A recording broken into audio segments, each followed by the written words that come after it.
How to fix TikTok unable to authorize. Please try again.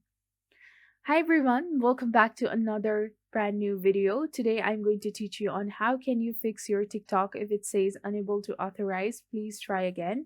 First of all, go to the settings of your iPhone or iPad and go to its storage and open the TikTok application, and there you can see the offload option. Just upload the app. Then go back and open App Store and search for TikTok and simply reinstall it. If it still does not work, go again to the settings and click on the software update, which is supposed to be up to date. So if the updates are available, simply update and move on to another step.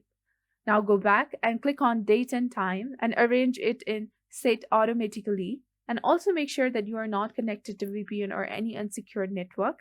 And finally, you can also reset the settings of your iPad or iPhone.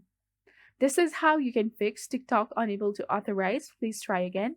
If you found this video helpful, do not forget to like, comment, share, and subscribe to the channel for more amazing updates. Thank you. See you in the next video.